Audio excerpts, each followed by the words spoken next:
जी हाँ, आपको हिंदुस्तान के एक प्रदेश में यानी मणिपुर में अगर जाना है तो पहले वहां की प्रदेश सरकार से परमिट लेना होगा। बिना परमिट लिए आप मणिपुर में एंट्री भी नहीं कर सकते। जिस प्रकार आपको विदेश में जाने के लिए वहां की सरकार से वीजा लेना पड़ता है, उसी प्रकार आपको मणिपुर की सरकार से परमिट लेना होगा। पैसे भरिए, परमिट लीजिए और जितने दिन परमिट मिला है उतने दिन रहिए और उसके बाद मणिपुर से बाहर हो जाइए। ये महान कार्य किया है भारतीय जनता पार्टी की सरकार ने। जी हाँ, यही चाल, चरित्र और चेहरा है भारतीय जनता पार्टी का। ये झूठ बोलकर कि कश्मीर में आप घर नहीं खरीद सकते, इस कारण कांग्रेस ने कश्मीर को देश से अलग कर दिया। कांग्रेस ने कश्मीर को भारत से बांट दिया और ये देशद्रोही है, ये है, वो है। वो भारतीय जनता पार्टी की सरकार ने ऐसे नियम बनाए हैं कि आप मणिपुर में घर खरीदना तो दूर की बात है, अगर आप घूमने भी जाओगे तो पहले आपको वहां की सरकार से परमिट लेना होगा। और इस बात का मणिपुर की हालात से कोई लेना देना नहीं है, क्योंकि मणिपुर में जो हालात बिगड़े हैं वो भी भारतीय जनता पार्टी के नीतियों के कारण वो मात्र 4 महीने से है। लेकिन ये कानून भारतीय जनता पार्टी ने 23 जुलाई 2018 को ही लाया था, जिसे 1 जनवरी 2020 से मणिपुर में लागू कर दिया गया है।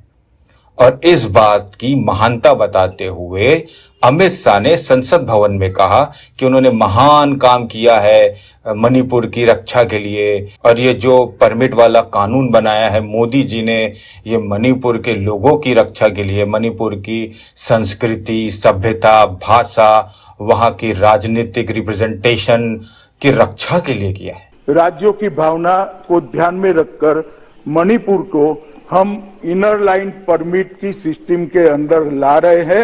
मणिपुर की घाटी की बहुत बड़ी समस्या का आज समाधान। मान्यवर, मणिपुर की घाटी के सारे लोग बहुत समय से इसकी मांग कर रहे थे और मैं आज मणिपुर के लोगों के ओर से देश के प्रधानमंत्री का कोटि कोटि धन्यवाद करना चाहता हूं, जिन्होंने मणिपुर की ये सालों पुरानी मांग को आज समाप्त कर दिया। जब ऐसे ही कोई नियम भारत के किसी और प्रदेश के लिए बनाए जाते हैं, वहां की जातियों की सुरक्षा के लिए या वहां के पर्यावरण की सुरक्षा के लिए, तो भारतीय जनता पार्टी के लोग, नरेंद्र मोदी और स्वयं अमित शाह इसे देश के खिलाफ बोलते हुए प्रचार करते आए हैं। आज तक संघियों ने इस बात का दुष्प्रचार भारत में किया है और जब वो सत्ता में आए हैं तो वो खुद ऐसे नियम बना रहे हैं कि घर खरीदना तो दूर की बात है, वहां आपको अगर जाना भी है तो आपको परमिट लेना होगा। ये 4 अलग अलग टाइप के परमिट बनाए हैं भारतीय जनता पार्टी ने। अगर आपको घूमने जाना है मणिपुर तो आपको टेम्पररी परमिट मिलेगा मात्र 30 दिनों के लिए। इसके अलावा और भी 3 टाइप के परमिट है, जिसमें स्पेशल परमिट 3 साल के लिए है, वो गवर्नमेंट एम्प्लॉय और दूसरे कार्यों के लिए है। भारतीय जनता पार्टी के लोग और संघी लोग आज तक कांग्रेस को और नेहरू जी को झूठ बोलकर बदनाम करते हुए आए हैं कि नेहरू जी ने कश्मीर में वीज़ा रखा था, परमिट रखा था, एंट्री नहीं रखी थी, जबकि ये बात झूठ थी। क्योंकि 1948 में जब भारत और पाकिस्तान के बीच में युद्ध हो रहा था कश्मीर की धरती पर, तब भारत की सरकार ने, नेहरू जी की सरकार ने वहां पर एंट्री के लिए परमिट रखा था। वो भी इसलिए क्योंकि युद्ध के दौरान वो लोग नहीं चाहते थे बाहर के लोग कश्मीर में एंट्री करें, क्योंकि कश्मीर में एंट्री करके वो युद्ध को प्रभावित कर सकते थे। और इस बात को इतना झूठा प्रचार किया गया भारतीय जनता पार्टी और संघियों के द्वारा सिर्फ कश्मीर और नेहरू जी को बदनाम करने के लिए। मैं ये पूछना चाहता हूं बीजेपी वालों से कि आज मणिपुर में कौन सा युद्ध चल रहा है? आज तो मणिपुर में कोई युद्ध भी नहीं चल रहा है कि तुम बाहरी लोग को रोकने के लिए तुमने परमिट सिस्टम लाया है। तुम लोग भारतीयों को भड़काते हो, बोलते हो कि ये काम देश के विरुद्ध है, वो काम देश के विरुद्ध है। तो क्या तुम लोगों ने ये देश के विरुद्ध काम किया है? क्या तुम लोगों ने, क्या बीजेपी वालों ने, क्या अमित शाह जी ने, क्या मोदी जी ने मणिपुर को देश से अलग करने के लिए काम किया है?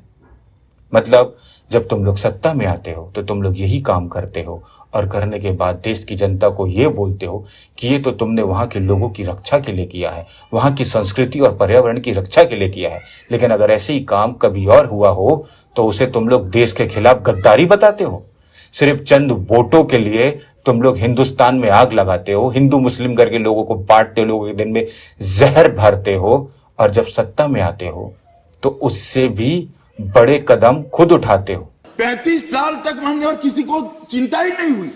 कि आसाम के लोगों के ये भाषा की रक्षा, साहित्य की रक्षा, संस्कृति की रक्षा, सामाजिक पूरे परिवेश की रक्षा, उनके पॉलिटिकल रिप्रेजेंटेशन का प्रोटेक्शन, ये सारी चीजों पर जो करना था वो हुआ ही नहीं, कभी नहीं हुआ।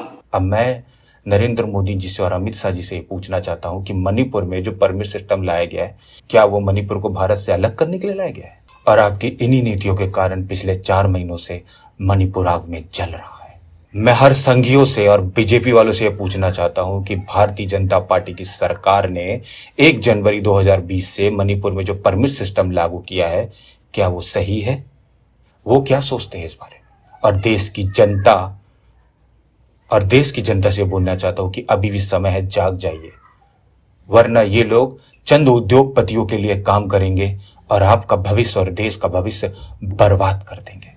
जय हिंद, जय भारत। चैनल सब्सक्राइब करें और मेरे हर अपडेट आपको मिले, इसके लिए बेल आइकन जरूर दबाइएगा।